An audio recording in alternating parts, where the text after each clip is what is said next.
And so we get into that a little bit more about trust and how authenticity plays into these mediums because, for instance, Facebook, if you, and we'll talk about this a little bit more, I'm getting ahead of myself, but say you become a fan of X product on Facebook, right? Your entire group on Facebook page sees that you're a fan, right? And it's the ultimate in viral marketing. It's the same as you going door to door to say, vote for candidate X. Or, hey, you should see this movie, except it happens at instant. So some of you in here may be thinking, this is all just a fad, or I don't have time for this, I don't have the budget for this, I'm scared, it's just for kids, or I love this stuff. And we, during the course of the presentation, we deal with all, if not most of these, and there'll be time for Q&A afterwards, and we'll be in a booth after this, so you can ask questions, throw stuff at me, yell at me, give me a hug, whatever you want. So in terms of just a fad, I touched on Comcast a little bit. That's a picture of Comcast Cares, their Twitter account. And a customer service rep named Frank Eliason started it in 2007. He led a customer service team, small customer service team, and said, hey, you know what, there's this new thing called Twitter. Let's start tweeting. He wanted to heat up their tweets, right? And so they started tweeting and using it as a customer service tool. I tweeted with Frank 2 weeks ago and asked him for some statistics. They've actually dealt with more than 160,000 customer service through social networking sites. 50,000 have been through Twitter. Interesting story. My dad, in Chicago, where Comcast is, where I live, the lines are newer or something, and so I've never had a problem. My dad lives up in the suburbs where they have problems all the time. And so he was calling me, he's 82 years old, and he's not on Twitter.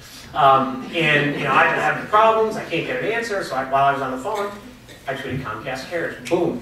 Frank actually has a team of 7 now, tweeting for the company. He forwarded it to someone else, who then gave me an answer, and I got, while my dad was on hold with Comcast, I actually got an answer on Twitter. So why have they done this, right? They learned the hard way. Many of you have seen this, right? The Comcast technician who went into someone's house and actually had to call in on the line that my dad was on hold on and fell asleep. And so the customer took a picture, and actually, if you listen to it, they had some funny music. I can't remember copyright, because of copyright, they had to take it down. But it goes on and on and on. You know, for 50 seconds of this guy sleeping. And as you can see right here, maybe you can see this, maybe you can't, 1.4 million views of that video. So Comcast learned the hard way. There was a blog up for a while called Comcast Must Die. And so people were going to that blog. I think it's still up, but it's not as active because Comcast they heard, they listened, and they figured out that, well, maybe it's just a fad, but it's a pretty damaging fad. We talked about Del Hell as well.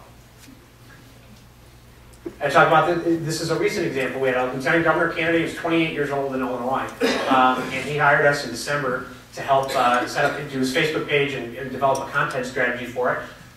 He had 4,700 supporters, and he won by 4,900 votes. And these people were extremely active. And since he won, he's up to 5,300. But we had people forwarding out, we could tell, you know, on election day, everyone take the plumber logo and put it as your logo on your Facebook page. We had Facebook ads up. We'll get into that a little bit more, so that, for instance, when you click on a Facebook ad and become a supporter of Jason Plummer, say you have 200 friends in your Facebook network, your 200 friends saw that you were a fan of Jason Plummer.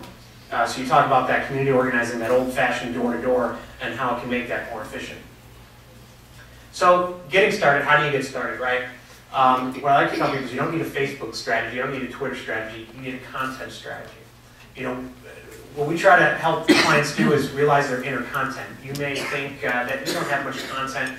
We had a company, they were based out of New Orleans, and they had a number of issues, but they managed orthodontic practices all around the country, and they didn't think they had much content. And we helped them realize that on their blog.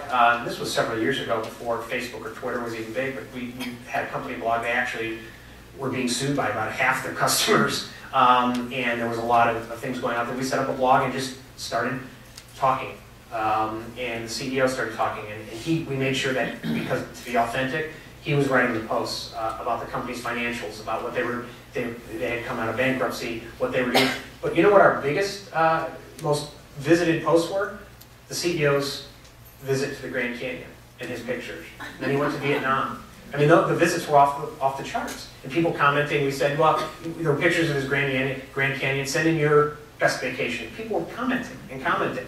And because of that, we created this kind of content machine where people came to, and there had been a number of the plaintiff's lawyers who were kind of behind the people suing OrthoSynetics was the company, were actually having various doctors write their own blogs and chat rooms blasting the company. They all shut down because we welcomed them onto the blog to voice their opinions and voice their concerns and complain and yell and shout.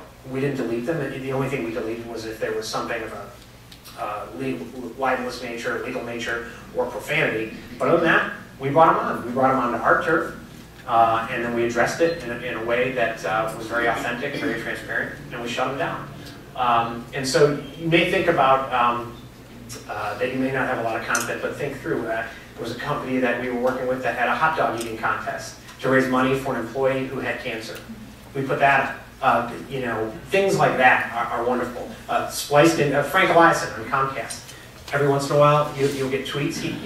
In between helping these 160,000 people, he would tweet about his kids. All right, I'm going to bed. I'll see you all in the morning. Good night.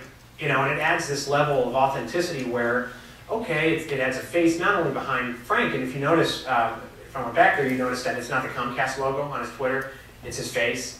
Maybe you're a little less likely to yell at Frank on Twitter. And so, but he'll tweet about his day, about, you know, going with my kids to Disney World, things like that, and then all of a sudden you'll see a tweet about, you know, call this person at such and such, et cetera. So, perform a content audit, see about everything possible. Your employees are stories. Everyone in your company is a story. Every one of your customers is a story.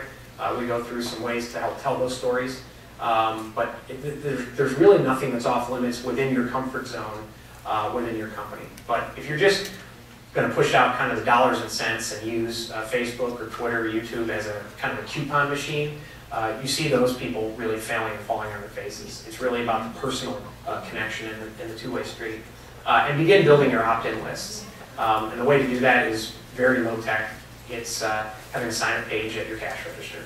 It's getting people to sign up when they come in. Don't let them leave without it. There's a local wine shop that I'm a member of where we live, and they don't let you out of that store unless you sign their sign-up page. And they have a wine club, and you can join on that. And then they get you hooked into their Facebook page and their Twitter page.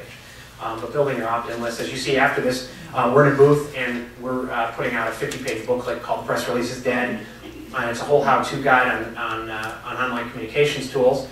And when you come to the booth, sign your name and your email, because I'm going to capture as much of your information as possible.